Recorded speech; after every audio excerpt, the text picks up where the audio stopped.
ভবিষ্যতের নার্স দিদিদের আবারও কেএম টিচিং ইউটিউব চ্যানেলে স্বাগতম। আমি রাজেশ কর্মকার। আজকে একটা নতুন ভিডিও নিয়ে হাজির হয়েছি। তোমাদেরই কিছু কোশ্চেনের উত্তর নিয়ে হাজির হলাম। ফার্স্ট কোশ্চেন হচ্ছে, তোমাদের মডেল অ্যান্সার কি কবে পাবলিশড হতে পারে? তোমরা নিজেদের ওএমআর শিট কবে দেখতে পাবে? ফাইনাল অ্যান্সার কি কবে রিলিজ হবে? এবং তোমরা র্যাঙ্কার অর্থাৎ রেজাল্ট কবে হাতে পাবে? এই সমস্ত কোশ্চেনের পুঙ্খানুপুঙ্খ উত্তর নিয়ে হাজির হলাম।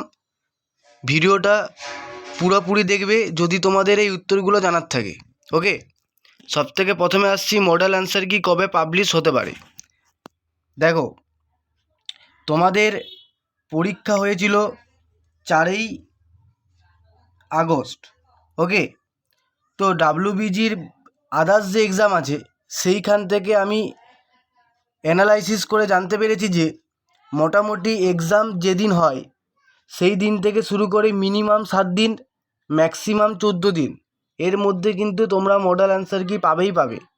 অর্থাৎ তোমাদের এক্সাম হয়েছিল 4 তারিখে, তোমরা এইটুকু ধরে নাও আগামী 11 তারিখ থেকে শুরু করে 18 তারিখের মধ্যেই তোমরা কিন্তু মডেল অ্যান্সার কি পেয়ে যাবে। ওকে, এটা গেল 1 নাম্বার প্রশ্নের উত্তর। এরপরে নেক্সট কোশ্চেন হচ্ছে, তোমরা ওএমআর শিট কবে দেখতে পাবে?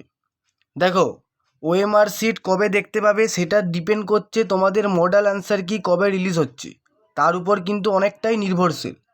মডেল অ্যান্সার কি যেই দিন রিলিজ হবে সেই দিন থেকে শুরু করে মিনিমাম 7 দিন, ম্যাক্সিমাম কিন্তু 13-14 দিনের মাথায় তোমাদের কিন্তু ওএমআর রেসপন্স পেয়ে যাবে এবং চ্যালেঞ্জও করতে পারবে যদি তোমার কোনো অপশানে ভুল থাকে মনে হয়। এবং একইভাবে মডেল অ্যান্সার কিতে যদি কোনো উত্তর ভুল বলে মনে হচ্ছে সেইখানেও তুমি 500 টাকার বিনিময়ে কিন্তু চ্যালেঞ্জ করতে পারবে। তাহলে দেখো, আমরা যদি একটা এক্সপেক্টেড টাইম ধরে নিই, মডেল অ্যান্সার কি 11 থেকে 18 তারিখের মধ্যে দেবে। আমরা ধরে নিচ্ছি তোমাদের মডেল অ্যান্সার কি দিল 16 তারিখে, ধরে নিচ্ছি। তাহলে 16 তারিখে যদি বেরায়, যদি তার আগে বেরায় সেটা আলাদা কথা, কারণ 11 থেকে 18 তারিখের মধ্যে বেরাবার একটা কথা আছে। এরপরে যদি 16 তারিখে বেরায়, তার সাপেক্ষে দেখতে গেলে 23 থেকে শুরু করে আপ টু 31 তারিখ এর মধ্যে তোমরা কিন্তু ওএমআর শিট দেখতে পাবে। ওকে, এটা কিন্তু একটা কথা তোমাদেরকে বলে দিলাম। এরপরে ওএমআর শিট যেদিন রিলিজ হবে সেই দিন থেকে শুরু করে মিনিমাম 7 দিন, ম্যাক্সিমাম কিন্তু 15 দিনও হতে পারে, তার মধ্যে তোমরা কিন্তু ফাইনাল অ্যান্সার কি পেয়ে যাবে। তাহলে ধরে নিচ্ছি আমরা একটা এক্সপেক্টেড টাইম, সেটা হচ্ছে তোমাদের 28-29 তারিখে ধরো তোমাদের ওএমআর শিট দিল, তার আগেও দিতে পারে, কারণ এই যে বললাম 23 থেকে 31 তারিখ, তাই না? তো যবে দেবে সেই দিন থেকে শুরু করে মিনিমাম 7 দিন, ম্যাক্সিমাম 14-15 দিন। অর্থাৎ ধরে নাও যদি তোমাদের 30 তারিখে যদি তোমাদের ওএমআর দেয়, তাহলে সেই দিন থেকে শুরু করে তোমরা ধরে নাও মোটামুটি 6 থেকে শুরু করে 13 তারিখ, ঠিক আছে, সেপ্টেম্বরের 6 থেকে শুরু করে 13 তারিখের মধ্যে তোমরা ফাইনাল অ্যান্সার কি পেয়ে যাবে। এরপরে যেদিন ফাইনাল অ্যান্সার কি পাবে সেদিনও রেজাল্ট পাবলিশড হতে পারে, নয়তো তার পরের দিনে রেজাল্ট পাবলিশড হয়ে যাবে। ওকে, অর্থাৎ যদি 13 তারিখে তোমাদের ফাইনাল অ্যান্সার কি দেয় তাহলে তোমরা তার পরের দিন বা সেই দিনই রেজাল্ট পেয়ে যাচ্ছ।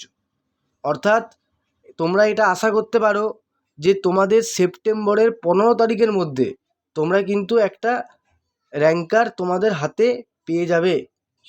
এটা পুরাটা এক্সপেক্টেড, দেখা যাক বাকিটা কি হয়।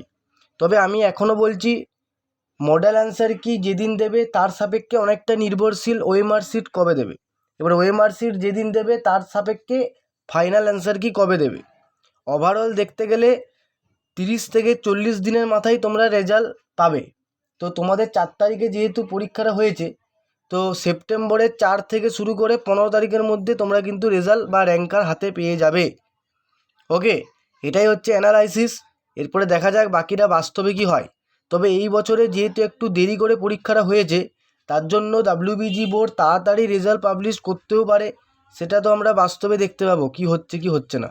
তবে এটা হচ্ছে অ্যানালাইসিস করলাম, ঠিক আছে। যদি ভিডিও ভালো লেগে থাকে তাহলে লাইক করতে ভুলে যাও না, এবং এএনএম জিএনএম রিলেটেড যাবতীয় ইনফরমেশন পেতে তোমরা এই চ্যানেলটিকে অবশ্যই সাবস্ক্রাইব করে রাখো।